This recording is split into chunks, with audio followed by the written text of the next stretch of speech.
Bonjour, aujourd'hui dans l'émission Jeunesse Innove, nous vous amènerons découvrir la promotrice de la marque Nissa, qui est une marque de fabrication artisanale de bougies, de savons et tout ce qui va avec. Suivez-moi. Bonjour.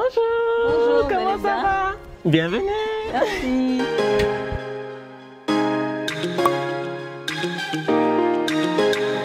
Nissa a été créé en pleine période de Covid, là où les frontières étaient fermées, où on avait l'habitude de s'approvisionner de beaucoup de choses à l'extérieur et qu'on se retrouvait finalement que c'était devenu compliqué. On s'est dit, mais pourquoi ne pas créer notre propre marque? Notre propre marque pour faire valoir le Made in Mali.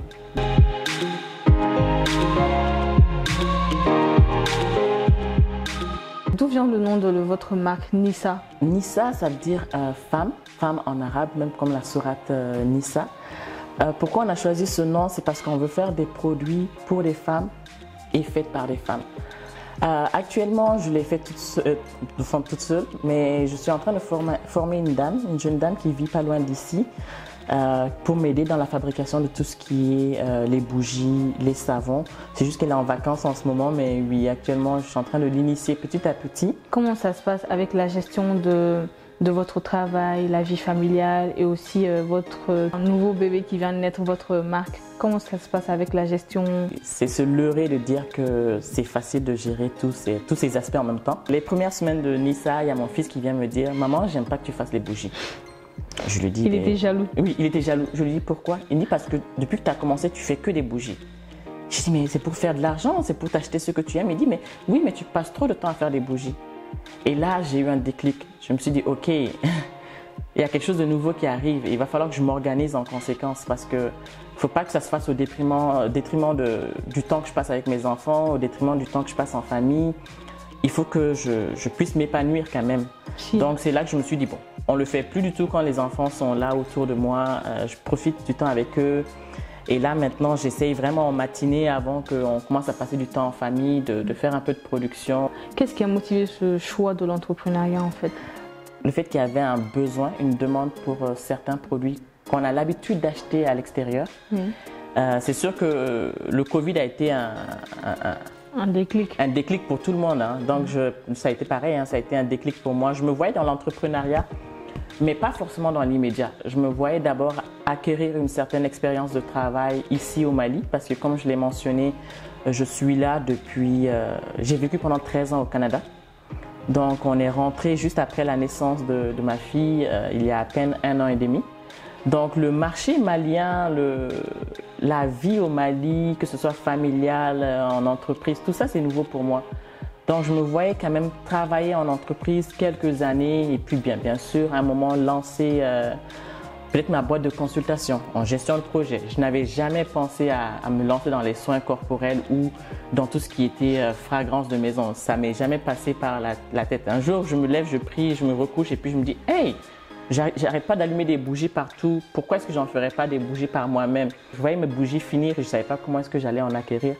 Je me suis dit, ben, tu sais, va te former, regarde comment ça se fait et puis fais ça de côté. Plus je faisais des recherches là-dessus, plus je me disais, ah non, peut-être que ça va être vraiment ton business. Et c'est comme ça que l'idée est venue. Petit à petit, je me suis lancée dans les formations en ligne avec des universités en Angleterre, au Canada, mais vraiment des places de formation en ligne. Donc je suis allée chercher les technicités partout où est-ce que je pouvais. Et puis je me suis lancée directement dans les essais. J'avais jamais fait ça. Directement, j'ai commencé, ma première bougie, je l'ai faite. Bon, j'ai dit, oh voilà, on a du travail, mais bon, petit à petit, la volonté était là. Et puis c'est comme ça qu'on s'est retrouvés à développer jour après jour un nouveau produit, jour après jour un nouveau produit qui semblait plaire quand même aux gens qui l'ont testé. C'est fascinant parce que ça a l'air bizarre, mais ça l'est pas du tout parce que souvent on dit que c'est le besoin qui amène la créativité en fait. C'est exactement ça, parce que j'aurais jamais pensé, je ne sais pas qu'est-ce qui aurait pu m'amener à penser à faire des bougies ou à faire des shampoings, des savons, des déos. J'achète des déos, je veux dire, j'achetais des déos Dove, j'achetais plusieurs marques. Mes bougies, j'avais amené un stock de bougies incroyable, donc je ne sais pas. Vraiment, c'est un besoin qui s'est présenté un jour et puis je me suis dit, mais pourquoi pas le combler moi-même?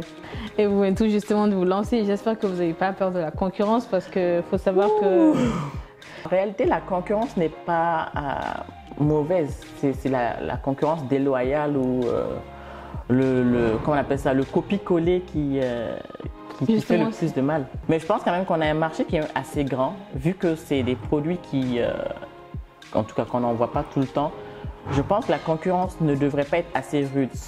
Quelles sont les difficultés qu'il y a dans l'entrepreneuriat, en fait, surtout en tant que femme et une femme qui a un autre métier, en fait? La première difficulté qu'on a rencontrée, c'était vraiment au niveau de l'approvisionnement.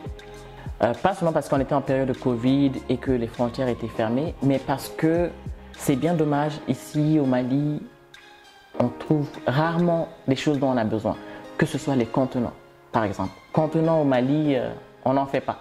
Il n'y a aucun contenant. Moi, j'avais des bougies, je ne savais pas dans quoi les mettre. Ouais, vous n'avez pas de moule. La cire d'abeille que j'utilise principalement se fait ici au Mali. Donc, c'est de la cire d'abeille du Mali qu'on utilise. Mais les contenants, on n'en avait pas. Tout ce qui était au niveau des huiles, par exemple, l'huile de coco. Ici au Mali, ça se vend autour de 8 000, 6 000 à 10 000 francs. Alors qu'en Côte d'Ivoire, à côté, ça se vend à 2 500. C'est ça qui freine beaucoup de personnes. Parce que tu veux te lancer, tu veux avoir des prix abordables, mais tu as quand même des coûts en contrepartie qu'il faut gérer.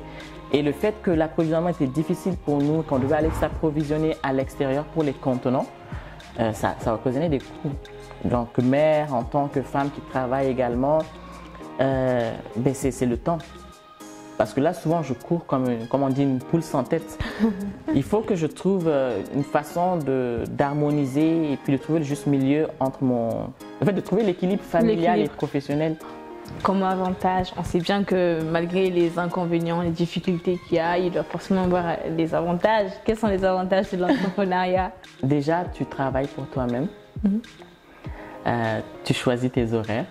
Mais... Même si ma fourchette de choix est limitée, mais c'est que tu construis, comme les Américains diraient, un legacy. C'est l'avenir de tes enfants.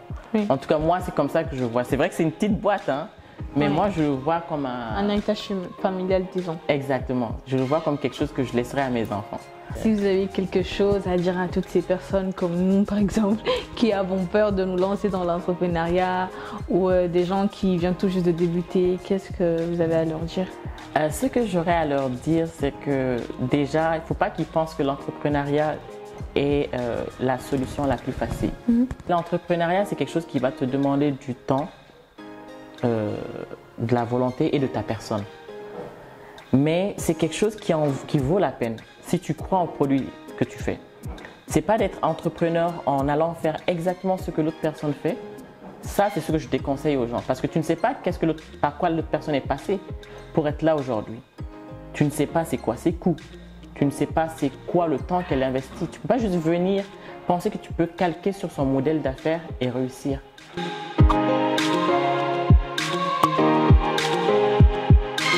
Comme vous venez de le voir, Mariam, la promotrice de la marque Nissa, est l'une de ces nombreuses personnes qui, de leur expérience de vie à l'étranger, ont osé venir entreprendre au Mali, ainsi contribuer à la construction de l'édifice national.